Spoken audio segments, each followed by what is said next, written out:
পুরো আইপিএলে 10 দলের ক্ষতি যেখানে 58 কোটি টাকা, আর সেখানে কেনা মুস্তাফিজহীন শাহরুখের কলকাতারই ক্ষতি 31 কোটি টাকারও বেশি। শুনে আপনার চোখ কপালে উঠলেও এটাই সত্যি। আইপিএলে এখন চলছে দারুণ উত্তেজনা।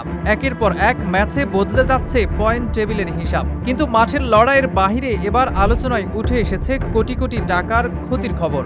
এবারের নিলামে অনেক পরিকল্পনা করে দল সাজিয়েছিল কলকাতা নাইট রাইডার্স। তরুণ ও অভিজ্ঞ ক্রিকেটারদের মিশিয়ে শক্তিশালী স্কোয়াড গড়েছিল তারা, কিন্তু টুর্নামেন্ট শুরুর আগেই একের পর এক সমস্যা দেখা দেয়। সবচেয়ে বড় ধাক্কা আসে বাংলাদেশের পেসার মুস্তাফিজুর রহমানকে ঘিরে।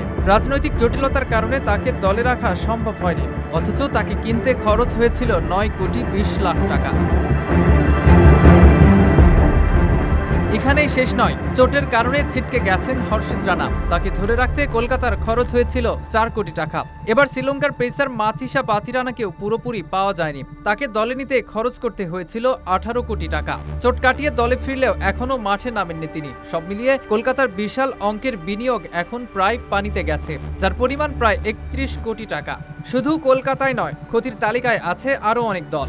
রাজস্থান রয়্যালস পাচ্ছে না স্যাম কারেনকে, চেন্নাই সুপার কিংস বিভিন্ন কারণে খেলাতে পারছে না খলিল আহমেদ, নাথান অ্যালিস ও আয়ুষ মাত্রেকে। মুম্বাই ইন্ডিয়ান্সও চোটের কারণে পুরো সময় পায়নি রোহিত শর্মা, উইল জ্যাক্স এবং মিচেল স্যাডনারকে।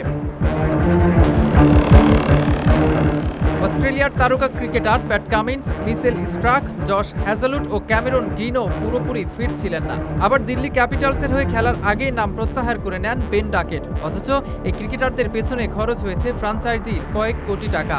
সব মিলিয়ে এবারের আইপিএল শুধু মাঠের লড়াই নয়, কোটি টাকার ক্ষতির গল্প হয়ে উঠছে। এখন দেখার বিষয়, এত সমস্যার পর কোন দল শেষ পর্যন্ত ট্রফি জয়ের হাসি হাসতে পারে।